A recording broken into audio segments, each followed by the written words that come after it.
Public college used to be debt-free, right here in America.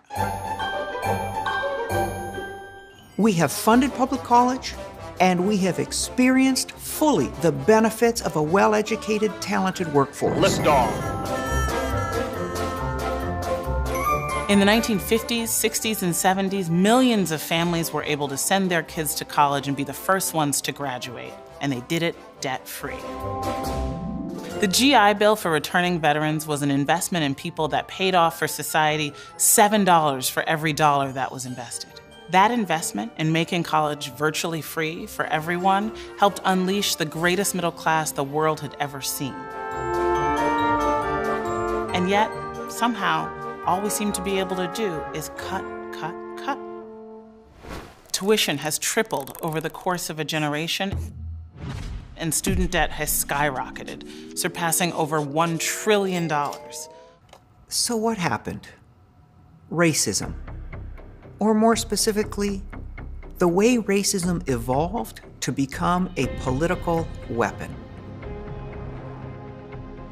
You start out in 1954 by saying by 1968 you can't say that hurts or backfires, so you say stuff like forced busing, states' rights and all that stuff.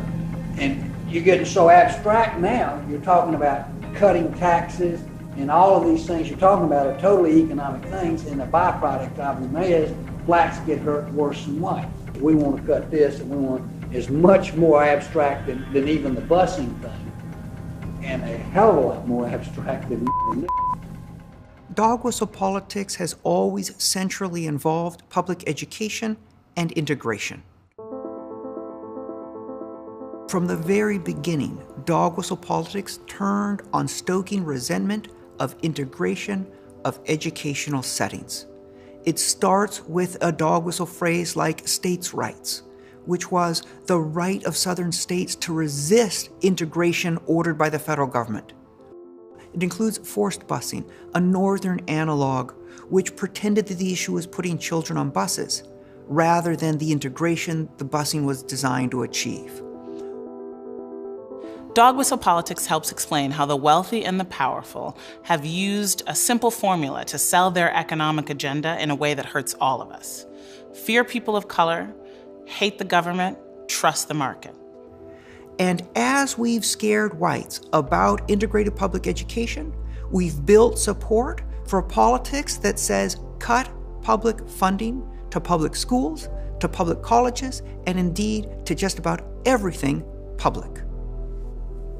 Over the course of one generation, states have cut about a quarter out of every dollar they used to spend on funding public college. What's made up the difference? A tripling of tuition and an average of almost $30,000 in student debt, which makes it harder for them to start a business, buy a house, and save for retirement. How is that good for America? It's obviously not.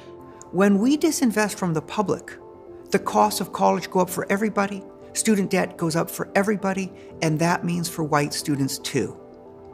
Racism as a political tool hurts everybody of every color and of every background.